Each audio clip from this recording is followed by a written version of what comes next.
What's up, guys, and welcome to another episode of the Ultimate Torture God Career Mode in EA UFC 3. And Ultimate Torture God is on a roll the likes have never been seen before. He is officially the longest reigning heavyweight champion of all time in terms of title defenses. Will he be able to keep the title in this video? I guess it remains to be seen, and most importantly, will he actually get to fight people he hasn't fought before? I feel like he's pretty much fought everybody you could possibly think of, at least of like good fighters nowadays. Like, is he going to start fighting guys that are lower down the rankings?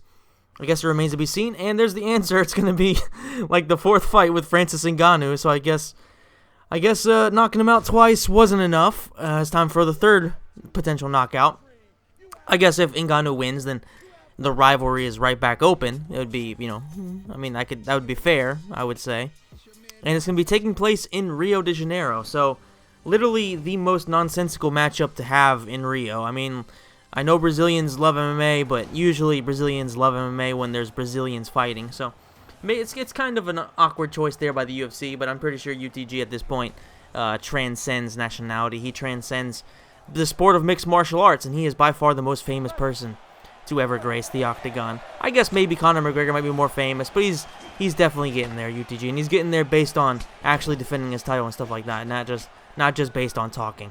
Meanwhile, Francis Ngannou, he wants an opportunity to actually be the champion, but as long as Ultimate Torture God is there, it's not very likely. I mean, we've already seen what UTG can do to him, and there he goes. He lands another head kick, and the overhand is there. Ngannou's in deep shit, but he lands a good hook.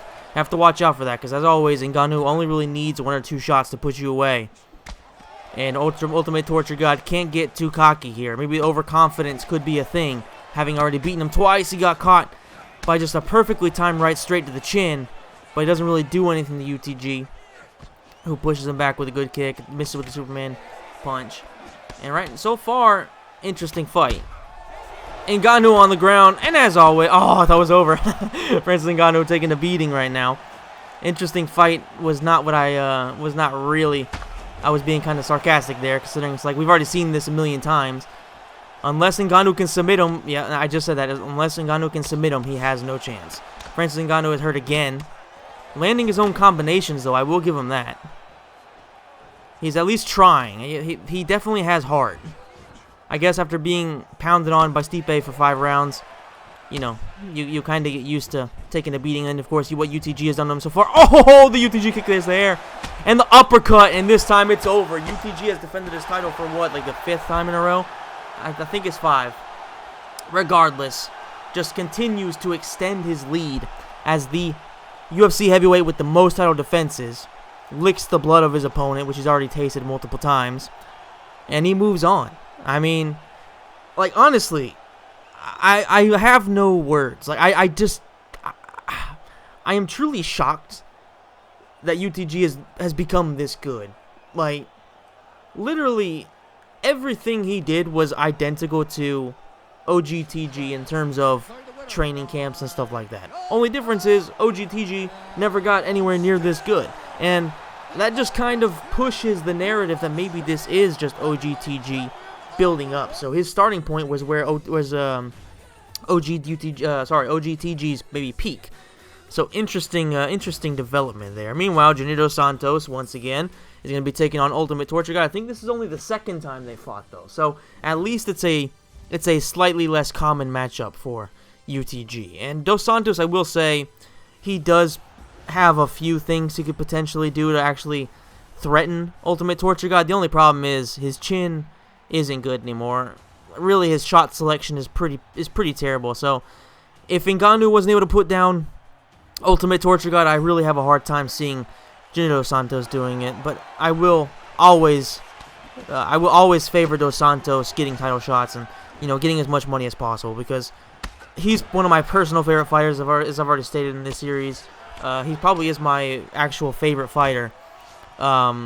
And just overall, he's a great person. You can tell he's probably the nicest person in mixed martial arts, so he always deserves as much as he can get. But right now, all he's going to get is a beatdown by Ultimate Torture God, who starts off very strong, throwing knees, throwing side kicks, throwing straights. Everything is landing right now on Dos Santos, whose defense is just worse and worse as time goes on. It's incredible. He was already pretty terrible with his defense early on, and it's just getting worse and worse. It's like the more his chin deteriorates, the more his defense becomes lazy.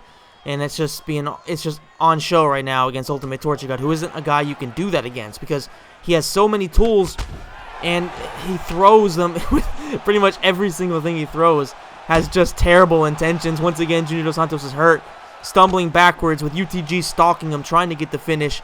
Misses with the head kick, and Dos Santos should have thrown the counter. That could have been devastating there for Ultimate Torture and with Junior Dos Santos' power, he could have actually maybe put him to sleep with a flash knockout, but he didn't. But UTG's hurt. Look out, because Dos Santos' boxing is still pretty good. As long as he doesn't like throw these just bizarre looping overhands and uppercuts from across the cage, he's still very dangerous, but now he's hurt. He is hurt, and UTG is a fucking killer. He doesn't hit with the UTG kick. The side kick misses too, and Dos Santos is starting to use some head movement, which is good to see for him. And he takes down Ultimate Torture God. And keep in mind, Dos Santos is a much better grappler than Francis Ngannou is. So the potential is there if Dos Santos keeps him down, but he's definitely not able to. UTG's back up to his feet. The head kick is there. Dos Santos is hurt again. Superman punch. The head kick is blocked. Oh, the side kick, or the spinning side kick, a.k.a. the UTG kick, a.k.a. the Black Death. It's over. That is essentially the plague. I mean, as soon as you get that, it's over for you. There is no surviving it. UTG defends his title once again, continuing to add to an already extremely impressive resume, extremely impressive run of title defenses against the true elite heavyweights of all time. Dos Santos, he's only lost to, well, up until a couple years ago, he only lost to elite fighters. UTG's beaten Fabricio Verdum twice. He's beaten Curtis Blades, once, I think, or whatever it is. He beat Francis Ngannou a few times. He's beaten Overeem. The only person that he hasn't been able to beat was Cain Velasquez. And fair enough, because Cain in his prime was also a guy who was arguably the heavyweight GOAT. So UTG just continues to get win after win against legendary heavyweights, and it's really, really good to see. The Red Dragon continues. The story of the Red Dragon continues to expand and become more and more legendary. And of course, he's approaching GOAT status. He is officially at 21 wins, which means he only needs 3 more performance records, which isn't going to be easy. As you can see, he's pretty far away from him. He needs performance bonuses more than anything, and it's just truly disgusting that out of his 21 wins, only 3 of them have had performance bonuses, considering he's knocked out guys with the UTG kick multiple times, and he's done some crazy stuff. And meanwhile, Curtis Blades is the next opponent, of course, right? Like, Curtis Blades, he definitely deserves a title shot. But I guess, to be fair, if your options are Curtis Blades for the 2nd time, or Ngannou for like the 5th, or Verdum for the 3rd, or whatever, I guess it kind of makes sense, and potentially he could make he could have a reason for, there might be a justification for doing it just because the first fight was actually relatively close. Like, Curtis Blades had him on the ground, he was beating him up pretty badly, and he was close to finishing him a couple times, so I guess Blades does technically deserve it for that. He definitely deserves it more than others, but still, look at him. He's taking a beating early on. The axe kick basically almost finished him. The UTG kick is there. Blades is able to get up, but eats another head kick. A combo there from UTG who sends him down, and it's over. Oh my god, not even a minute. And Curtis Blades goes down and is down for the count too. It's just, man, like, what's anybody going to do to stop this man? His combos are on point. His kicks are on point. His takedown defense is getting a little bit better. On the ground, his defense is much better. It's a lot harder to submit him now. So it's just overall, like, this is a truly, truly astonishing fighter. And you just wouldn't expect it because he's so undersized. He doesn't look special. I mean, he looks special from a, non-positive way. But he doesn't look special as an athlete or as a human being. And yet he just continues to pile on more and more records. And he is definitely on his way to the GOAT, to being GOAT status. I mean, I just don't understand how more of these fights aren't being rewarded with performance bonuses. It's just bullshit. I mean, UTG continues to put elite heavyweights away within minutes. In some cases, less than a minute. And he does it in amazing fashion. And of course, Curtis Blades, in a shocking turn of events, gets another title shot. Literally off the bounce of getting knocked out in, like, whatever it was, 43 seconds or something like that. He immediately gets another title shot. Will this one be different, or will Ultimate Torture God definitively put this guy in a hospital with severe brain damage? I guess we're going to find out right now. UTG starts off strong with some good kicks. Look at his stamina, though. It's really, really low. That's pretty weird. I mean, both guys have extremely low stamina. I don't know how that's possible so early on. Maybe I haven't really been paying attention to the stamina too much since UTG beefed it up, but that's not good. Meanwhile, Curtis Blades takes him down, but UTG gets straight back up to his feet. No fear at all. Blades lands a good shot there as UTG was throwing a body kick, so that's a good thing to see for Blades at least. Oh, that's a good combo too. Blades is landing, and he's landing often too. UTG's on his back, which is not where he wants to be with Blades, but he gets straight back up to his feet. Okay.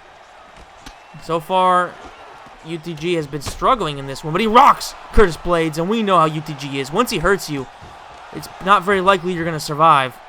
Oof. I think the last person to survive was actually Kane. Oh, the axe kick is there. It hurt him in the previous fight, and it hurt him once again. That axe kick is devastating. But Curtis Blades takes him to the down. He takes him to the ground. Can he actually do something? No, he can't. UTG's wrestling is just too good right now. His bottom game is just absolute god tier right now. Pretty impressive considering how trash he was not too long ago. And Blades is definitely a good wrestler, so it's not like he's doing against a slouch. Blades does land a okay looking body shot. It didn't really do anything to him. The head kick is there, and Blades is almost hurt. He lands a good jab, does Blades. And he almost gets another takedown, but UTG steps out of it. Oh! He's hurt! UTG's spun for no reason. Look at that straight, though. Like, despite being tired, and there's the knockout! Dude, the UTG kick is just... It's something else, man. It is really something else. Like, literally nobody can stop this shit at this point. It makes me laugh because I think of, like, this dude literally trained with Gokhan Saki once. Like, one time he trained with Gokhan Saki, and he has a level 5, whatever the fuck this kick is going to be called. I just call it the UTG kick. It is literally as dominant a kick as you can get, and he literally trained it once. And he's putting people out constantly, and I guarantee you, Dana White will not give him a performance bonus for this. He continuously puts people out with this same shot, and somehow, despite it being extremely, insane, essentially. You don't see that very often. We've seen, you know, Edson Barboza do that before. I guess it was a bit different, but, you know, it's the same kind of thing. We saw Dos Santos do it once, but, I mean, come on now. He needs a bonus. Once again, doesn't get the bonus.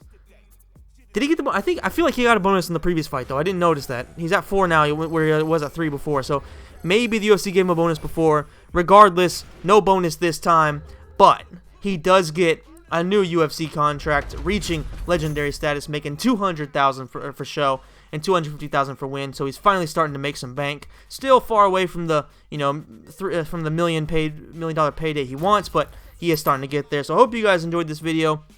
If you did, please hit the like button, subscribe to the channel, hit the notification bell, and let me know what you think of Ultimate Torture God, and is he officially the greatest of all time, or do you think he still has a lot to do to get there? Thank you guys so much for watching, and I'll see you in the next video.